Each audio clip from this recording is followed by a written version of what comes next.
पूर्णिया की जनता टैक्स देती है किसी की गुलामी के लिए नहीं, और पूर्णिया की जनता गुलाम नहीं है किसी की। 3 महीना का मैं अल्टीमेटम दे रहा हूं, यदि आप टैक्स के मुताबिक हमें सुविधा नहीं दीजिएगा तो हम किसी भी लोगों का टैक्स भरने नहीं देंगे। जब चुनाव की बारी आती है तो आप जनता को बाप बना लेते हैं, और चुनाव जाते ही आप कुत्ता से बदतर करते हैं। कि रुपौली की जनता माफ करके क्षमा मांगता हूं मैं, हाथ जोड़ के, यदि कोई गलती भी हो महागठबंधन के कैंडिडेट से तो उसकी क्षमा करिएगा, माफ कर दीजिएगा।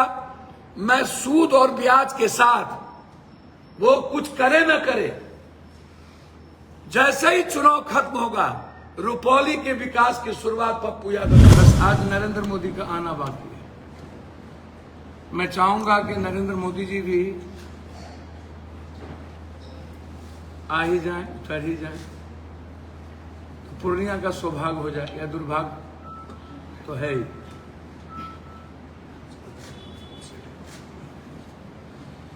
ललन बाबू आए, माझी जी आए, चिराग जी आए, संजय बाबू आ गए, सम्राट जी डिप्टी सीएम आ गए, दोनों डिप्टी सीएम आ गए, सारे मंत्री जी आ गए। एक नजर कल्याण कर दिए होते बिहार डिप्टी सीएम साहब, हमारे रोड के गड्ढे को देख लेते। बायसी, डगरवा, अररिया के साइड में जितनी बाढ़ आई हुई है, पानी नदियों का ऊपर है, काली मंदिर की लगभग सीढ़ी डूब गई है, कटाव जारी है। फिर मैं कहूंगा कि रोम जल रहा था, नीरो बंसी बजा रहा था। यह बात एक बार मैंने पहले भी होटल उद्घाटन में कही थी। इतने लोग यहां आए, सर्किट हाउस में, होटल में रहे, एक बार भी इन लोगों को फुर्सत नहीं हुई कि हम नगर निगम पे जो बोझ है होल्डिंग टैक्स का उस पर रिव्यू कर लें, या हम एक बार लाइन बाजार या डॉलर हाउस से जो सड़कें गई है जिसमें पानी गड्ढा भरा हुआ है। पूर्णिया की जनता टैक्स देती है किसी की गुलामी के लिए नहीं, और पूर्णिया की जनता गुलाम नहीं है किसी की। 3 महीना का मैं अल्टीमेटम दे रहा हूं, यदि आप टैक्स के मुताबिक हमें सुविधा नहीं दीजिएगा तो हम किसी भी लोगों का टैक्स भरने नहीं देंगे।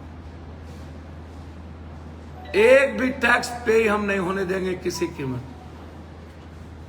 आप हमको सुविधा दीजिएगा नहीं, हमारी जनता आपको टैक्स दे। आप आइएगा, जब चुनाव की बारी आती है तो आप जनता को बाप बना लेते हैं, और चुनाव जाते ही आप कुत्ता से बदतर करते हैं। हाँ? ये क्या है?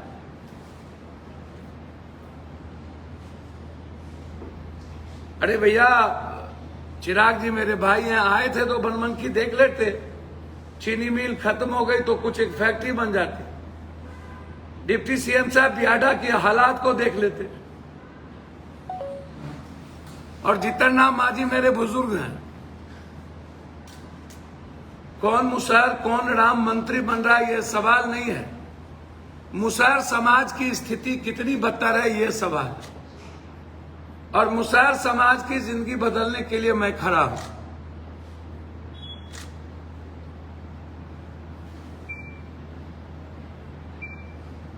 और रुपौली को नंबर 1 डिप्टी सीएम साहब कब 3 मंत्री आपने इस इलाके को दिया था। डबल इंजन की सरकार थी। आजादी के बाद इतने लंबे समय तक 20 साल तक मुख्यमंत्री रहने के बाद, और आप खुद कह रहे हैं कि रुपौली अत्यंत पिछड़ी जाति नीतीश कुमार के साथ खड़ी रही, तो फिर रुपौली की दुर्गति में किसकी भूमिका है? अत्यंत पिछड़ी जाति को रुलाने में और उनको अपमान करने में किसकी भूमिका है? रुपौली अत्यंत पिछड़ी जाति और माइनॉरिटीज का इलाका है। 2 वर्ग हैं, चाहे शर्मा हो, ततमा हो, निषाद हो, मला हो, केवट हो, केवरत हो, गंगोत्री हो, बिंद हो, शाह हो, जसवाल हो, मुसलमान हो, दलित हो। आजाद हिंदुस्तान के बाद सबसे ज्यादा मुख्यमंत्री के कुर्सी पर और सबसे ज्यादा लोगों ने वोट रुपौली का नीतीश कुमार जी को दिया। फिर रुपौली की ये दुर्गति में किसकी भूमिका है? जो लोग बड़ी बड़ी बात करते हैं, लंबी लंबी बात करते हैं, हम उससे जानना चाहेंगे कि नंबर 1 8 महीने के बाद कहिएगा आचार संहिता लग गया, फिर आइएगा बोलिएगा कि नंबर 1 मैं करूंगा। तो 20 साल में आप नंबर 1 कर नहीं पाए,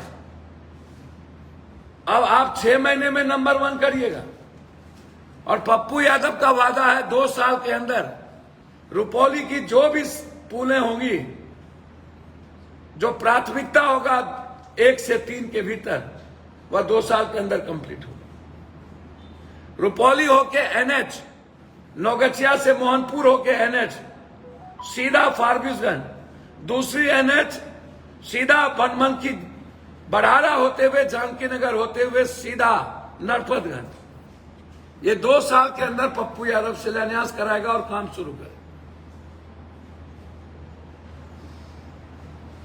रोल मॉडल बनेगा पूर्णिया बिहार और देश के लिए। और जो लोग एयरपोर्ट की बात करते हैं, हमारे एक मित्र, बहुत अच्छे मित्र जिसको मैं बहुत प्यार करता हूं, सम्मान देता हूं, जगन्नाथ मिश्रा जी मेरे पिता की तरह थे। नीतीश बाबू आए थे, बेचारा को बहुत पहले मंत्रिमंडल मिलना चाहिए, बहुत देर से मिला। और हमारे नीरज जी अच्छे मित्र हैं। नीरज जी के जानकारी के अभाव में नहीं जानते होंगे उनकी क्या स्थिति है। जानकारी के अभाव में नीरज जी को मैं एक सुझाव देना चाहूंगा। ये शरद यादव की चिट्ठी कब लिखा है? ये चिट्ठी सदन में जब मेरा क्वेश्चन हुआ था और मैंने जब लड़ाई लड़ी थी, ये चिट्ठी है 20 नवंबर 2000, 14 साल पहले एयरपोर्ट, 24 साल। ये जन्म नहीं हुआ था राजनीति में कुछ लोगों का। हाफ पैंट पहनते थे, ढोरी का नेटा नहीं सूखा था, और घौर नहीं, ढोरी का घौर नहीं छूटा था, और नाक का नेटा नहीं सूखा था। एक ये, दूसरी चीज ये है, फिर मिस्टर यादव जी ने हमको चिट्ठी लिखी 18 तारीख को, ये है। दूसरा, शाहनवाज हुसैन ने मुझको चिट्ठी लिखा 31 अक्टूबर 2001 को, जिसकी प्लेन शुरू कर रहा हूं और प्लेन शुरू भी हुई थी। ये है शाहनवाज हुसैन, 2001 को। जरा आप याद कीजिए कि कितने लोगों का जन्म हुआ था 2001 में, किस किस का ढोरी का घाव छूटा था, इसको जरा देख लीजिए। 24 साल पहले नीतीश कुमार की सरकार नहीं बनी। फिर हमको शाहनवाज हुसैन ने लिखा 17/2002 को, मिस्टर यादव, ये आप authority west side of the airport NOC, defence is the issue, staff is the, ये देखिए, ये देखिए, ये लिखा गया। फिर मुझे राजीव प्रताप रूढ़ी ने चिट्ठी लिखा 4 अगस्त 2003, ये देखिए, 4 अगस्त 2003, ये राजीव प्रताप रूढ़ी ने हमको चिट्ठी लिखा, ये देखिए। फिर हमको शरद यादव जी ने एक चिट्ठी 22 जनवरी 2001 को लिखा। इतना पत्राचार, अभी CM इब्राहिम के समय का भी पत्राचार, जब देवेगौड़ा जी प्राइम मिनिस्टर बने थे तो उसका भी, ये सारा मैं आप लोग को दे रहा हूं। अज्ञानता बस, चूंकि उस वक्त नाक का नेटा कुछ लोग का मां पोछ रहे होंगे। ये है पप्पू यादव का प्रूफ।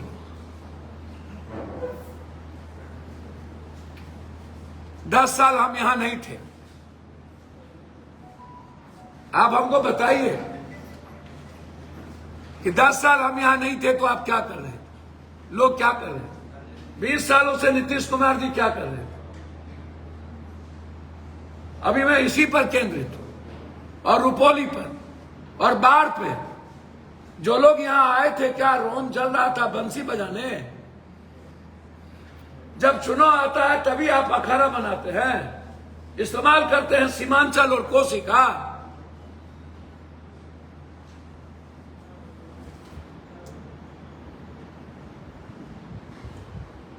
और जो लोग यहां आए पूर्णिया के लिए कुछ बोल के भी एक लाइन नहीं गए। दूसरी चीज, कुछ लोग कहते हैं कि डॉक्टर, गलत डॉक्टर को डरना ही होगा। बहुत क्लियर होगा, साफ हो। जो फर्जी डॉक्टर है उसको डरना होगा। जो फर्जी पैथोलॉजी है 2 महीने के अंदर यदि आप बंद नहीं कीजिएगा तो मैं बंद कर दूंगा। जिस पैथोलॉजी का 4 तारीख के पहले सिविल सर्जन जी ने अपने ऑफिस से सर्टिफिकेट दे दिया, मुझे उस पर आपत्ति नहीं होगी। मैं उसको जीने पर पेट पे लात नहीं मारूंगा।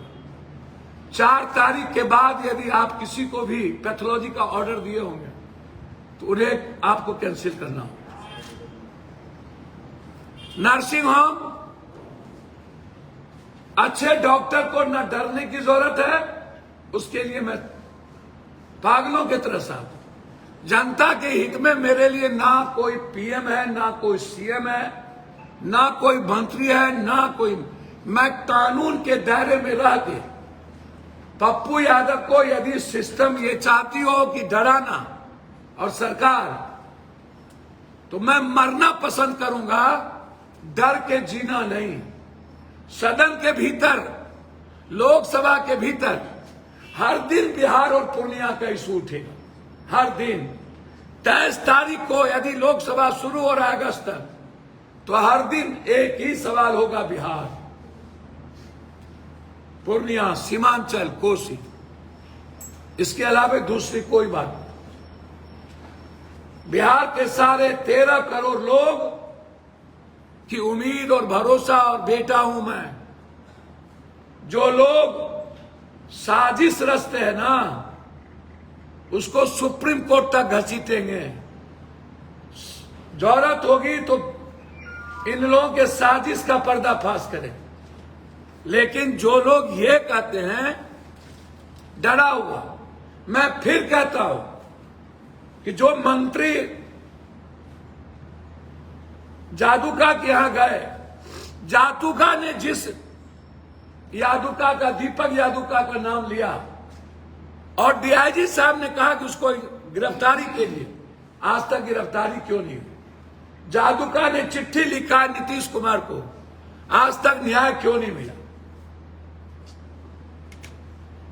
और मैं पूर्णिया, कोसी, सीमांचल, बिहार के सारे एमएलए, एमपी, उनकी संपत्ति की जांच की मांग सदन में उठाऊंगा। ईडी से उसकी जांच हो कि इतने पैसे 20 सालों के अंदर इन मंत्री संतरी को कहां से आए। ये आप मांग में उठाऊंगा, ये आप सुन लीजिएगा। मैं एमएलए, एमपी के संपत्ति की जांच के लिए सुप्रीम कोर्ट में मैं पीआई दायर करूंगा। इतनी संपत्ति इन लोगों के पास कहां से है, इनकी पूरी जांच होनी चाहिए। जनता का पैसा। धन्यवाद। अंतिम में मैं कई बार कह चुका हूं कि रुपौली, जो लोग राहुल गांधी, प्रियंका गांधी और कांग्रेस की विचारधारा को मानते हैं, हर परिस्थिति में, चाहे कोई भी हो, यदि हमारे साथ जो लोग थे और आज कभी निर्दलीय तो कभी एनडीए, वो लोग मेरे साथ विचारधारा से नहीं हैं, न आगे अब कभी रहेंगे। जो लोग इस चुनाव में एनडीए के साथ हैं या निर्दलीय के साथ होंगे, वो पप्पू यादव के साथ नहीं हो सकते। क्योंकि हमारी आइडेंटिटी और विचारधारा कांग्रेस की है। हमारे लोग कांग्रेस की विचारधारा के साथ रुपौली में खड़े हैं और मैं उम्मीद करता हूं कि रुपौली की जनता माफ करके क्षमा मांगता हूं मैं हाथ जोड़ के, यदि कोई गलती भी हो महागठबंधन के कैंडिडेट से तो उसकी क्षमा करिएगा, माफ कर दीजिएगा। मैं सूद और ब्याज के साथ वो कुछ करे न करे, जैसे ही चुनाव खत्म होगा रुपौली के विकास की शुरुआत पप्पू यादव के हाथ से शुरू हो, ये मेरा वादा है। मैं पुनः एक बार रुपौली की जनता से हाथ जोड़ के क्षमा मांगता हूं। यदि कभी भूल में गलतियां हुई होगी उसको क्षमा करिएगा और आप एक बार मेरे लिए अपनी बेटी के साथ खड़े रहिएगा। बहुत बहुत धन्यवाद।